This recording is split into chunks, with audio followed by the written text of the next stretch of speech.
मत कर माया का अभिमान, मत कर काया का अहंकार। काया कांच से कांची, काया तेरी कांच से कांची। मत कर माया का अहंकार, मत कर काया का अभिमान। काया गार से कांची, काया तेरी गार से कांची।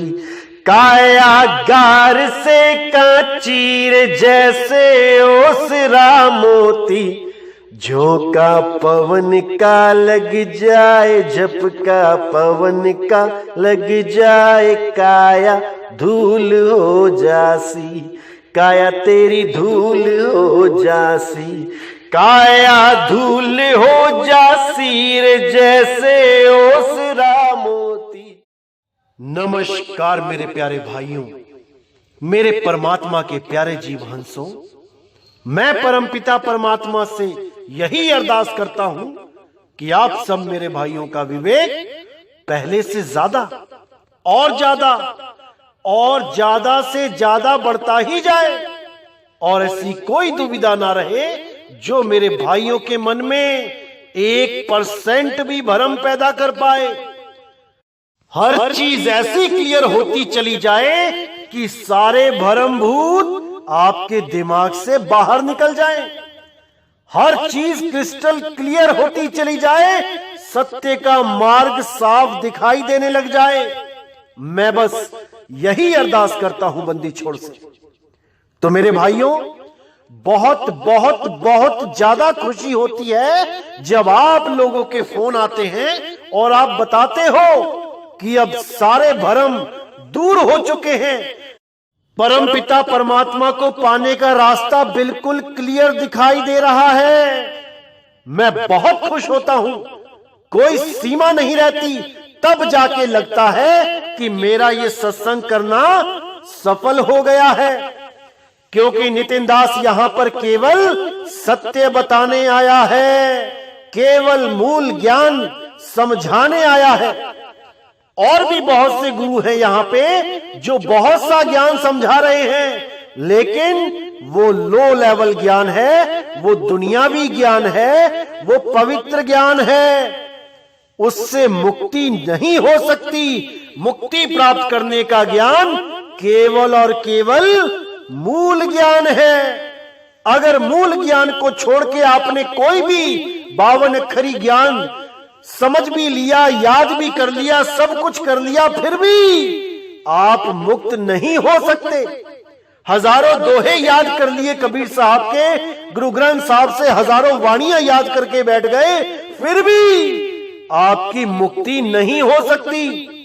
क्योंकि वाणियां पढ़ने से मुक्ति नहीं मिलती। वाणी पर विचार करो, उस रास्ते को अपनाओ जिस रास्ते को अपनाने के लिए सारी वाणियां चीख चीख के समझा रही हैं, लेकिन अज्ञान होने के कारण हम समझ नहीं पा रहे हैं।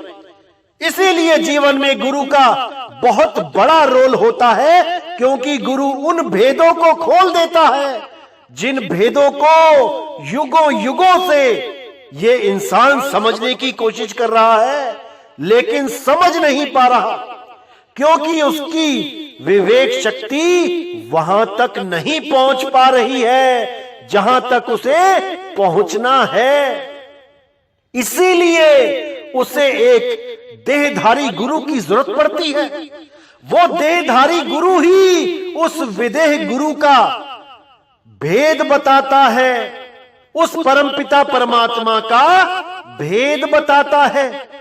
नहीं तो युगों युगों से परमात्मा तुम्हारे साथ है, तुम्हारे अंग संग है, लेकिन फिर भी उसका कोई लाभ नहीं मिल पा रहा है। आज भी 184 में भटक रहे हो, क्यों? क्योंकि तुमने भेदी गुरु धारण नहीं किया, भेदी देही गुरु धारण नहीं किया। अब कई लोग समझते हैं कि देही गुरु करने की क्या जरूरत है। अरे मेरे भाई, देही गुरु अपने स्वरूप को जानता है। वो दिखने में देही है, लेकिन वो अपने आप को जानता है। वो अपने आप को जानता है तो तुम्हें तुम्हारा भी लिखाव करा देगा, तुम्हें तुम्हारा स्वरूप भी बता देगा, क्योंकि वो अपने स्वरूप को जानता है। जो अपने स्वरूप को भी नहीं जानता वो तुम्हें उस देह की शरण में लगा देगा, जिससे तुम्हारा सारा ध्यान देह में अटक जाएगा। जो अपने स्वरूप को नहीं जानता वो अपने आप को देही मानेगा और तुम्हें भी यही ज्ञान देगा कि बेटा अंत समय में मैं ही आऊंगा लेने। किस रूप में? देह स्वरूप में। यही काल का जाल है मेरे भाइयों, यही काल का जाल है। असल में गुरु का स्वरूप विदेह होता है, आत्मदेव होता है, ना कि शरीर होता है। जो तुम गुरुओं के शरीरों की फोटो लगा लगा के धूप अगरबत्तियां कर रहे हो, घी के दिए जला रहे हो, अरे ये कपड़े हैं, ये कपड़े हैं उस आत्मदेव के। तुम भी आत्मा हो, गुरु भी आत्मा है। तुम्हारा शरीर भी कपड़े हैं और गुरु का शरीर भी कपड़ा है। अरे तुम कपड़ा नहीं हो, तुम आत्मदेव हो। और अगर आत्मदेव कपड़ों की पूजा करने लग जाए तो क्या बनेगा उसका? तो मेरे भाइयों विचार करो, विवेक लगाओ, इन शरीरों से ऊपर उठो। किसी की पूजा नहीं करनी है, किसी का कैलेंडर नहीं पूजना है, किसी की मूर्ति नहीं पूजनी है।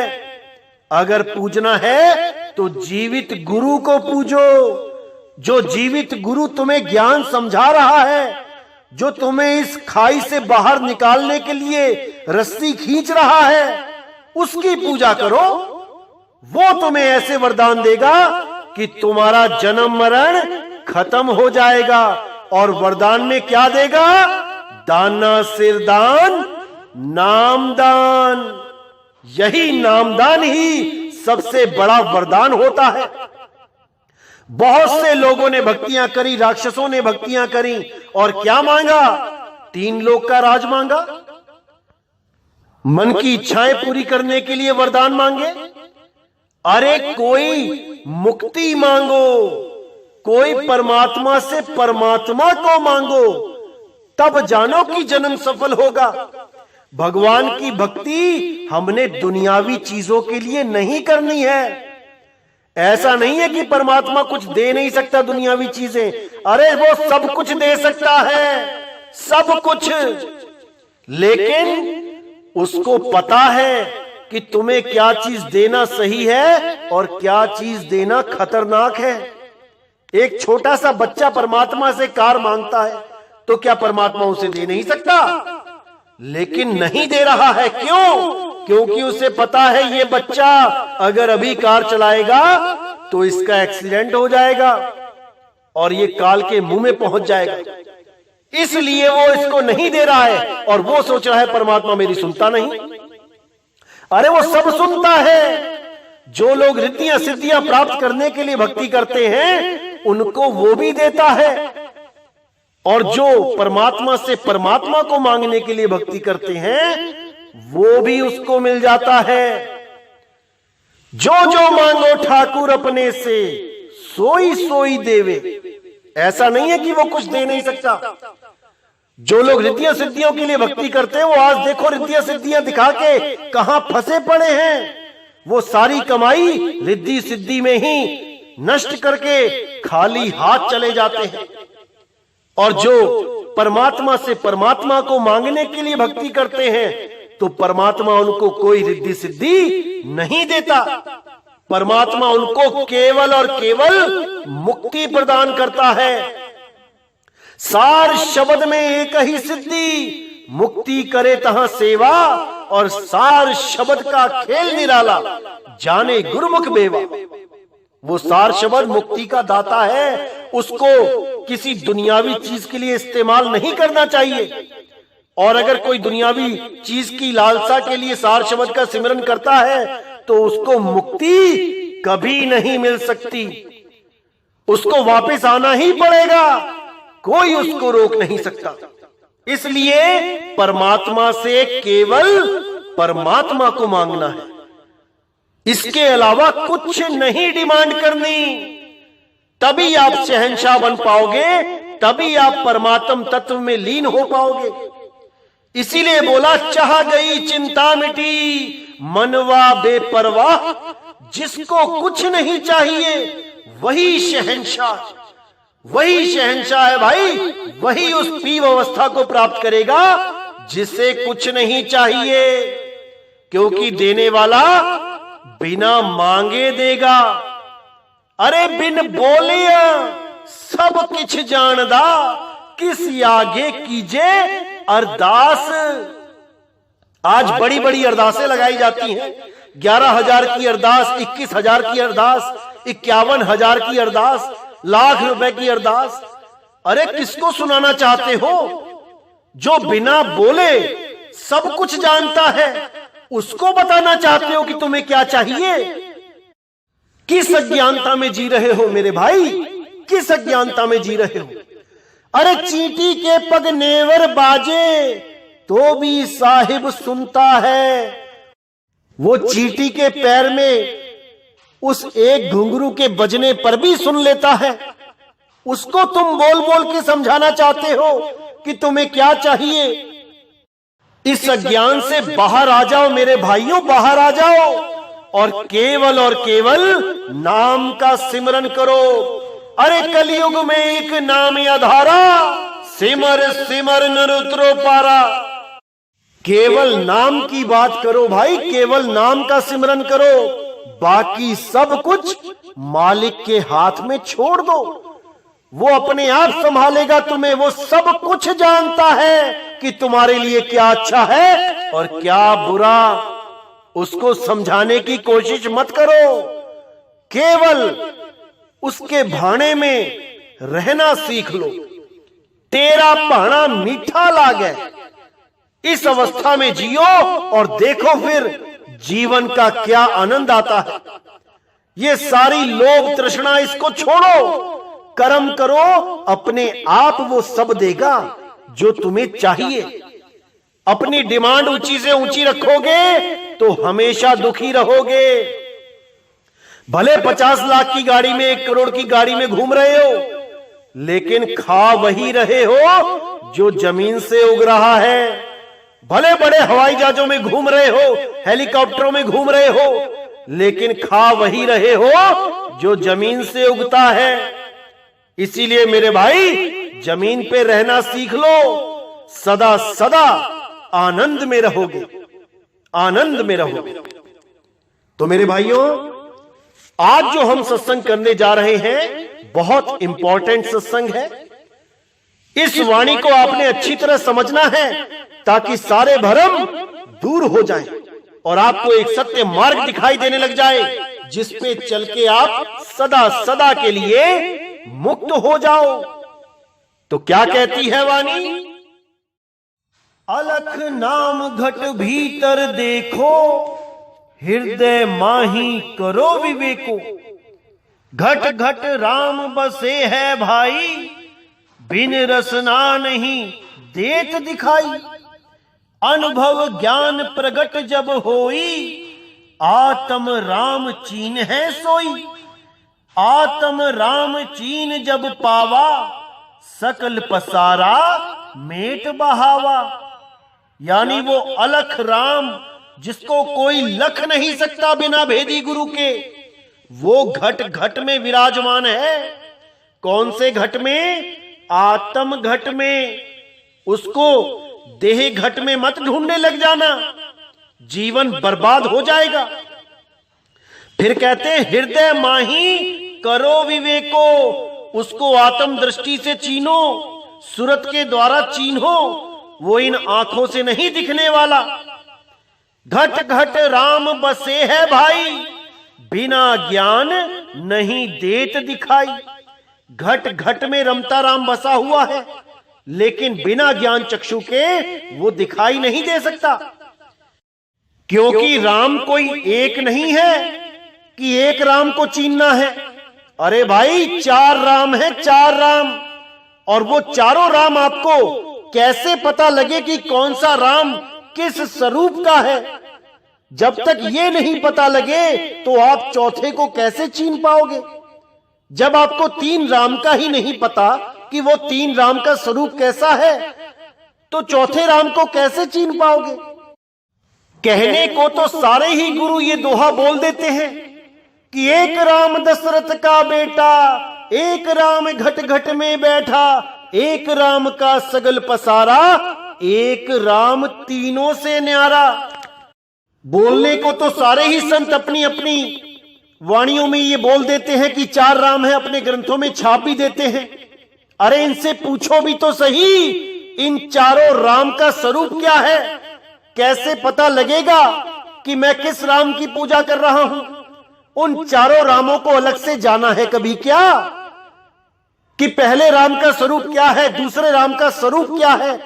कैसे पता लगे कि हमें गुरुजी ने दूसरे से नहीं चौथे से जोड़ा है, हमें गुरुजी ने तीसरे राम से नहीं चौथे से जोड़ा है?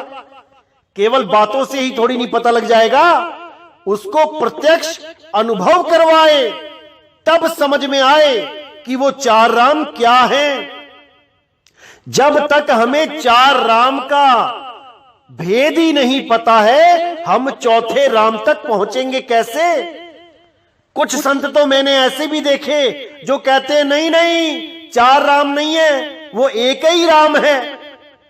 उसी की महिमा गाई गई है कि वो राम दशरथ का भी बेटा है, वो घट घट में भी बैठा है, उसका ही सगल पसारा है, वही तीनों से न्यारा है, चारों राम एक है।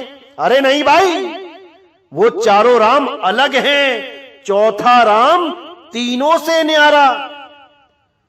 तो अपने अपने गुरु महाराज से जरूर पूछो कि हमें चारों राम का स्वरूप बताओ। कैसे पता लगेगा कि मेरा राम मैंने पा लिया है? स्वरूप क्या है? क्या पता दूसरे राम को पकड़ के बैठ गए और सोच रहे हो कि हमने चौथे को पकड़ लिया। इन चारों रामों का स्वरूप क्या है, इसको जरूर जानना मेरे भाइयों, अगर सच में मुक्ति चाहिए। नहीं तो ये दोहे बोलने वाले बहुत मिलेंगे, हजारों मिलेंगे, कबीर पंथी लाखों मिलेंगे, जो कबीर साहब के दोहों को तो बोलते हैं लेकिन उनका भेद नहीं जानते। नीचे की वाणियां समझा समझा के उसी को सार बता देते हैं। उन्हीं नीचे की वाणियों को मूल बता के तुम्हें कभी सोहंग जपवा देते हैं, कभी ओम सोहंग जपवा देते हैं, कभी ओम सोहम सत्य कबीर और कभी सत्य सोहंग जपवा देते हैं। यही हाल है इन लोगों का। लेकिन जब तुम इन लोगों से प्रश्न करोगे तो ये तुम्हें दूर करने की कोशिश करेंगे। संगत को भी बोल देंगे कि इसकी शक्ल मत देखना, ये गुरुद्रोही हो गया है, इसके पास मत जाना, ये तुम्हें बर्बाद कर देगा, ये भ्रमित हो गया है। ऐसी ऐसी बातें करने लग जाएंगे केवल एक सवाल पूछने मात्र से। ऐसे गुरुओं को पहचान लो मेरे भाइयों, इनके हाथ पल्ले कुछ नहीं है और ये तुम्हें भी खाली हाथ ही विदा करवा देंगे। कुछ हाथ पल्ले नहीं रह जाएगा मेरे भाइयों, कुछ हाथ पल्ले नहीं रह जाएगा। ये आखिरी मौका है, इस मौके को नहीं चूकना है। ये जन्म बार बार नहीं मिलता, अच्छी तरह समझ लो मेरे भाइयों इसको। अरे 1,84 भटक के पौ पे अटका आए, अब की पासा ना पड़ा तो फिर 84 जाए। ये तो जुआ है मेरे भाइयों, बार बार नहीं जीत पाओगे। 1000 बार लाख बार में कभी एक बार जीत लिए तो दांव लग जाएगा। और इस बार पासा ना पड़ा, यानी इस बार भी अगर तुमने ये गलती कर दी जो तुम पहले करते आए हो, इन तंत्रों मंत्रों को सत्य मानकर इनका जाप करने में लगे रहोगे, तो याद रखना दोबारा वापस आना पड़ जाएगा। इसीलिए साहिब ने बोला, आत्म में परमात्म दर से, परमात्म में झाई और झाई में परछाई दर से, लखे कबीरा साईं। अब ये दोहा बोलने वाले हजारों मिलेंगे, लेकिन इनसे इस दोहे का अगर अर्थ पूछ लो तो वहीं फेल हो जाएंगे। देखो कैसे अर्थ का अनर्थ करेंगे, क्योंकि भेद नहीं पता कि ये दोहा क्या कह रहा है। ये दोहा सटीक ज्ञान दे रहा है, मूल ज्ञान दे रहा है, लेकिन ये अज्ञानी गुरु नहीं समझ सकते। ये तुम्हें तंत्रों मंत्रों में ही उलझा के रखेंगे, ये तुम्हें त्रिकुटी में ही उलझा के रखेंगे, ये त्रिकुटी के इस त्रिवेणी के पार नहीं जाने देंगे। क्योंकि काल भगवान ने इन लोगों को भेजा ही इसीलिए है कि तुम लोग को यहीं भटका के रखें और तुम्हारे पैसों से ये ऐश करते रहे। तुम्हारे लाखों करोड़ों रुपयों को ये आश्रमों में बदल देते हैं 1 मिनट में। बड़ी बड़ी जमीनें खरीद लेते हैं, लाखों करोड़ों की जमीनें खरीद के राजा बन बैठते हैं। तुम्हें 84 में धकेल देते हैं और खुद राजा बन के बैठ जाते हैं। लेकिन इन लोग को यह नहीं पता कि फैसला इन लोगों का भी होना है। वो धर्मराज की कचहरी में फैसला इनका भी होना है। इन लोगों का क्या हाल होता है अंत समय में, यह भी जल्दी ही सत्संग में बताया जाएगा। अरे झूठा गुरु अजगर बना, 1,84 जाए और सारी संगत चींटी बनी, तोड़ तोड़ के खाए। ऐसी हालत होती है इन लोगों की कि परमात्मा भी इन पे दया नहीं करता, क्योंकि लाखों करोड़ों लोगों को इन लोगों ने भरमा के 84 में डाल दिया। इन पर दया नहीं की जाती, इनको भुगताया जाता है, भुगतान करवाया जाता है। तो जो भी अधूरा गुरु है, अच्छी तरह समझ लो, तुम कहीं वो पाप की गठड़ी उठा के मत ले जाना यहां से, इतने लोगों को भ्रमित करने की। क्योंकि तुम भी परमात्मा के ही जीव हो, आए तुम भी भक्ति करने के लिए थे, लेकिन लोभवश तुम गुरु बन बैठे, अधूरा ज्ञान लेके तुम गुरु बन बैठे, और अब तुमसे वो गुरु पद नहीं छूट रहा है। यही गुरु पद उस माया का फंदा बनके तुम्हारे गले में डल गया है। अभी भी समझ लो कबीर साहब का मूल ज्ञान क्या है। तुम भी बदलो और अपने चेलों को भी बदलो, तभी तुम्हारा भी जन्म सफल होगा और तुम्हारे शिष्यों का भी जन्म सफल होगा। इस ज्ञान को अच्छी तरह समझ लो, ये मूल ज्ञान है और इस ज्ञान का मुकाबला कोई नहीं कर सकता, क्योंकि ये परमपिता परमात्मा बंदी छोड़ सतगुरु कबीर साहब का ज्ञान है। जितनी जल्दी से जल्दी हो सके इस ज्ञान के आगे सरेंडर करो और हम सब मिलकर एक ऐसा समाज तैयार करें जहां पर केवल मूल ज्ञान की बात हो, जहां पर केवल सतनाम की बात हो, जहां पर केवल एक परमात्मा की बात हो।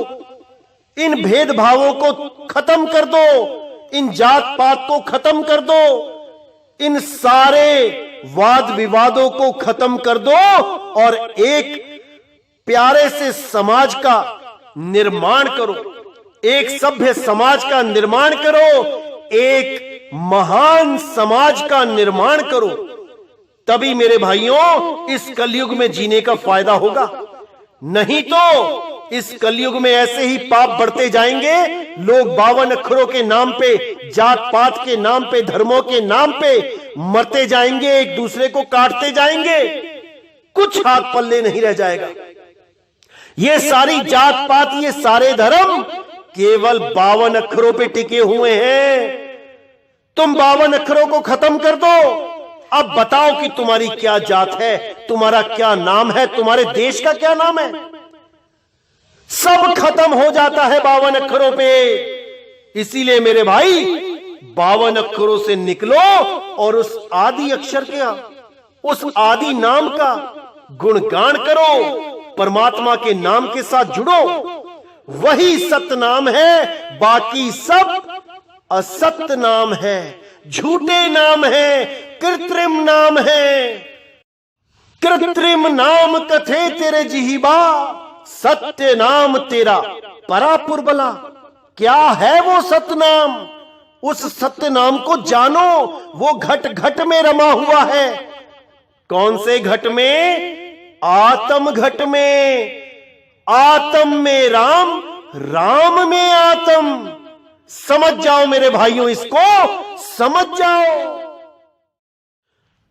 तो आगे कहते हैं, अनुभव ज्ञान प्रगट जब होई, आत्म राम चीन है सोई। आत्म राम चीन जब पावा, सकल पसारा मेट बहावा। अब यहां पर बहुत ही ज्यादा सूक्ष्म भेद है, अच्छी तरह समझना है। तो क्या बोल रहे हैं साहिब कि अनुभव ज्ञान प्रगट जब होई, यानी सबसे पहले अनुभव ज्ञान प्रकट होगा। कब होगा? जब तुम सार शब्द का सिमरन करोगे, तब सबसे पहले अनुभव ज्ञान प्रकट होगा। और उस अनुभव ज्ञान प्रकट होने के बाद क्या होगा? आत्म राम चीन है सोई। यानी पहले अनुभव ज्ञान होगा, पहले तुम्हें उस शब्द का अनुभव होगा, उसके बाद उसको अनुभव करके तुम समझ पाओगे कि आखिर आत्म राम चीज क्या है।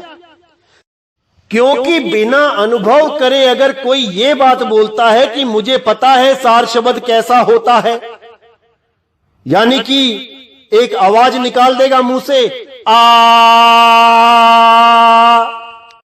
और कहेगा ऐसा होता है सार शब्द, मैंने तो चीन लिया और तुम चीन नहीं पाए। यानी कि तुम्हें नहीं पता है कि वो कैसा होता है, तुम्हें अनुभव नहीं हो पाएगा। अरे कैसी बातें करते हैं लोग, मैं तो हैरान हूं। जबकि साहिब क्या कहते हैं? अच्छी तरह विचार करो। कहते द्वार न पावे शब्द का, फिर भटका खाए।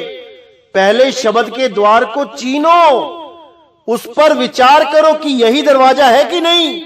उसके बाद अपनी सूरत को लिप्त करो, तब वहां पर तुम्हें अनुभव जो होगा, तब तुम जान पाओगे कि वो आत्म राम क्या है, कैसा है। ये बात बाद की है कि तुम उसको जान पाओ कि वो कैसा है, पहले तुम्हें अनुभव करना पड़ेगा। ना कि कोई गुरु तुम्हें बोल के बता दे ये है सार शब्द, ऐसा होता है सार शब्द, तो क्या तुम उसको चीन गए? कभी नहीं चीन पाए, कभी नहीं चीन पाए।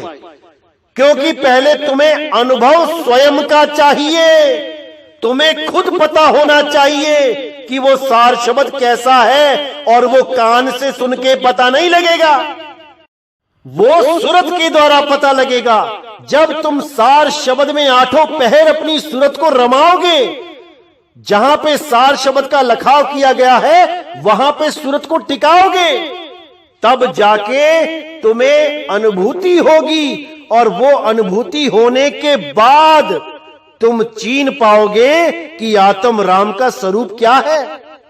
ना कि मुंह से आवाजें निकाल निकाल के बताते फिरोगे कि ऐसा होता है आत्म राम।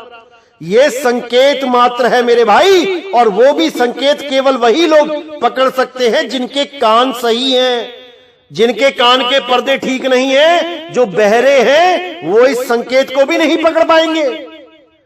तो अगर वो संकेत को नहीं पकड़ पाए तो क्या उनको आत्म राम की प्राप्ति नहीं होगी? किस गलत फहमी में जी रहे हो मेरे भाइयों? अभी भी समय है, सुधर जाओ, संभल जाओ। ये जो पुरानी रीत चली आ रही है इसको खत्म करो, विवेक बढ़ाओ। ये रीत अविवेकी लोगों की है, ना कि विवेकशील लोगों की। इस पुरानी रीत को खत्म करो। जब बाकी रीतों को हम खत्म करवा रहे हैं तो इस रीत को भी खत्म करके केवल अनुभव ज्ञान को श्रेष्ठ बताना चाहिए, ना कि मुंह से आवाजें निकाल के सार शब्द का लखाव करा रहे हैं जो लोग, वो सही है नहीं। सार शब्द का लखाव केवल सूरत के द्वारा होता है, उसका अनुभव केवल सूरत के द्वारा होता है। सूरत से देख ले वह देश, सूरत से देख ले वह देश, देखत देखत दीखन लागे, मिट जाए सकल अंदेश। अब कोई कहे कि कबीर साहब कह रहे हैं कि सूरत से देख ले वह देश, वो देश गुरु पहले ही दिखा देता है। जो तुम बाद में देखोगे वो पहले ही बता देगा वो कैसा है, बता के दिखाए। अरे जो मुख होए जीव 10 लाखा, तो कोई आए महंतो भाखा। इस मुख में 10 लाख जीवे हो तब भी उसका वर्णन नहीं कर सकता कोई। और ये लोग एक मुख में एक जीव लेके उस परमात्मा का सार शब्द की नकल करके बता रहे हैं। हैरानी होती है मुझे। अरे वो अकह नाम है, वो कहा नहीं जा सकता, वो बोला नहीं जा सकता, वो लिखा नहीं जा सकता। पता नहीं कब समझ में आएगा, इतने सत्संग करने के बाद भी नहीं समझ पाते लोग। हैरानी होती है मुझे। ऐसे ही लोग जो मुंह से बोल बोल के बताते हैं कि वो आत्म राम कैसा होता है, वो हरि कैसा होता है। उसके लिए गुरु ग्रंथ साहब में बोला गया है, काई रे बकवाद लाइया, जिन हरि पाइया तिन ही छुपाइया। कि तुम क्या बकवाद कर रहे हो परमात्मा के नाम पे। जो परमात्मा को पा लेता है वो बता नहीं सकता कि वो कैसा है, वो केवल अनुभव के द्वारा ही पता लगता है सामने वाले को। तुमने कोई ऐसी चीज खा ली जिसका तुम्हें स्वाद ही नहीं पता लग रहा है कि वो कैसा है।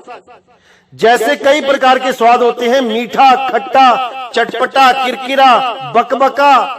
अब बकबका स्वाद क्या होता है जिसने कभी वो चीज खाई ही नहीं, वो कैसे जानेगा कि बकबका स्वाद क्या होता है। भले तुम मुंह से 100 बार कह दो कि इसका स्वाद बकबका है, बकबका है, लेकिन वो कल्पना भी नहीं कर पाएगा कि बकबका स्वाद होता कैसा है जब तक वो उस वस्तु को स्वयं चख ना ले। इसीलिए बोला गया है, काई रे बकवाद लाइया, और जिन ही पाइया तिन ही छुपाइया। जो वस्तु अनुभव का विषय है उसके बारे में मुंह से बता बता के ये सब ज्ञान देना बकवाद है। गुरु ग्रंथ साहब में साफ लिखा है कि जो हरि को प्राप्त कर लेता है वो बोल के तो बता ही नहीं सकता कि वो क्या है हरि, क्योंकि हरि कोई देखने वाली चीज नहीं है कि तुमने उसको देख के वर्णन कर दिया। वो एक अनुभव है। तुम अपना अनुभव किसी को कैसे बता सकते हो जब तक उसने उस अनुभव को प्राप्त नहीं किया। कभी प्राप्त नहीं हो सकता उसको वो अनुभव कल्पनाओं के द्वारा। तुम एक कल्पना में जोड़ देते हो उसे, और वो कल्पनाओं में जीता जीता जीता अपना सत्यानाश कर लेता है। जबकि सतगुरु कभी कल्पनाओं से नहीं जोड़ता कि वो सार शब्द ऐसा होगा वैसा होगा। सतगुरु तो कहता है जो मैंने किया है वो तुम भी करो, जो मैंने प्राप्त किया है वो तुम भी प्राप्त करो। इसीलिए बोला गया यहां पे, अनुभव ज्ञान प्रगट जब होई, आत्म राम चीन है सोई। यानी जब तक अनुभव ज्ञान प्रकट नहीं होगा आत्म राम को कोई नहीं चीन पाएगा। ये आत्म राम कोई कान से सुनने का विषय नहीं है कि गुरु ने कुछ बोल के बता दिया और तुम चीन गए। ये अनुभव ज्ञान है मेरे भाई, अनुभव ज्ञान। तो कहते हैं, अनुभव ज्ञान प्रगट जब होई, आत्म राम चीन है सोई। आत्म राम चीन जब पावा, सकल पसारा मेट बहावा। यानी तीसरे राम का जो सारा पसारा था उसको तुम मेट दोगे और चौथे राम के पास पहुंच जाओगे। इसको अच्छी तरह समझ लो। एक राम का सगल पसारा, वो राम का पसारा मेट दिया जाएगा, उसके बाद चौथे राम तक पहुंचा जाएगा, तब मुक्ति होगी, नहीं तो नहीं होगी। इसीलिए बोला, हिये नयन से देखो भाई, जब तुमको यह राम दिखाई। यानी उस सूरत के द्वारा, हिये नयन से देखो भाई, उस सूरत की आंखों से देखो। जब तुमको वह राम दिखाई तब तुमको वह राम दिखाई देने लगेगा। सब घट व्यापक सबसे न्यारा, सोई राम है जीव मंजारा। यानी वो सब घटों में व्यापक भी है और सब घटों से न्यारा भी है। यानी वो आत्म घट में विराजमान है, वो तन घट से न्यारा है। सोई राम है जीव मंझारा, वही राम इस जीव का कल्याण करने का कारण है। कारण करता करीम, अकह नाम कहा नहीं जाई, घट घट व्याप निरंतर आई। वो अकह नाम कहा नहीं जा सकता, उसको कोई बोल के लखाव नहीं करा सकता। और अगर कोई सोचे कि मैं बोल के आत्म राम का लखाव करा दूंगा तो वो अज्ञान में ही जी रहे हैं। आत्म राम का लखाव सूरत के द्वारा होता है, अनुभव के द्वारा होता है। ये बातों का विषय नहीं है। महान संतों ने कितने कितने समय तक भक्ति करी, सत भक्ति करी, तब जाके वो आत्म राम को चीन पाए। यहां पर तो कहते हैं कि अभी नाम लो, गुरु की चमचागिरी करो, अभी आत्म राम चीन लोगे, अभी सार शब्द चीन लोगे वो कैसा होता है। और क्या बताते हैं कि तुम किसी गली में जाते हो तो तुम्हें मकान नंबर पता होना चाहिए, तभी तुम उस घर में जा पाओगे। तुम्हें मकान नंबर नहीं पता, तुम्हें उस मकान में रहने वाले का स्वरूप नहीं पता, तो तुम कैसे वहां पहुंचोगे? अरे मेरे भाई, परमात्मा किसी गली में नहीं रहता। परमात्मा का अपना देश है, परमात्मा का अपना लोक है कि तुम गलियों में ढूंढोगे वहां परमात्मा का मकान नंबर क्या है। ऐसा मूर्ख बना रखा है इन लोगों ने कि क्या बताएं। साहिब कहते हैं, सूरत से देख ले वह देश। देश बोला है, मकान नंबर नहीं बोला है कि तुम शहर में जाके भटकोगे कि मकान नंबर क्या है। सुधर जाओ, सुधर जाओ, सुधर जाओ। सत्य ज्ञान को समझो और सत्य ज्ञान पे अटल हो जाओ। ऐसे अधूरे ज्ञान को पकड़ोगे तो ऐसे ही गलियों में भटकोगे। परमात्मा के घर तो कोई गली है नहीं, इसी तीन लोक की गलियों में भटकोगे मकान नंबर ढूंढते हुए एक दूसरे का। अभी समय है, संभल जाओ। सत्य ज्ञान को प्राप्त करो और अनुभव ज्ञान को प्राप्त करो। इस फालतू की बकवास से कुछ नहीं मिलने वाला। जब साहिब ने बोल ही दिया है कि अके नाम वह कहा ना जाई, वो कहा नहीं जा सकता, वो बोला नहीं जा सकता, वो लिखा पढ़ा नहीं जा सकता। पता नहीं क्यों समझ में नहीं आता लोगों के। 99% ये काल के दूत आपको इसी में भ्रमित कर देंगे कि वो परमात्मा का नाम बोलने में आ सकता है, लिखने में आ सकता है, वो लिखा हुआ है किताबों में, ऐसा बोल के भ्रमित कर देंगे। तो मेरे भाइयों, आपने बिल्कुल भ्रमित नहीं होना है, बिल्कुल भी नहीं होना है, क्योंकि आखिरी जन्म मिला है इंसान का। अगर इसमें भी आपने धोखा खा लिया तो मेरे भाई हाथ पल्ले कुछ नहीं रहेगा। इसीलिए बार बार कहता हूं कि अपने विवेक को जगा लो, ताकि कोई भी आपको ठग ना पाए, आपको मूर्ख ना बना पाए। तो मेरे भाइयों, पूरी चेतना में रहना है, पूरा जागृत रहना है। ये आपके जन्म मरण का सवाल है, ये 184 में जाने का सवाल है, ये परमपिता परमात्मा को पाने का सवाल है। तो आपने बिल्कुल धोखा नहीं खाना है, हमेशा विवेकी होके रहना है। तो आज का सत्संग मैं यही समाप्त करता हूं और अगला सत्संग बहुत जल्दी आएगा। तब तक के लिए मुझे विदा करें। बोलिए सतगुरु बंदी छोड़ सतगुरु सत्य कबीर साहिब की सदा ही जय हो, सदा ही जय हो मेरे मालिक की साहिब बंदगी सत न। तो आगे कहते हैं, अनुभव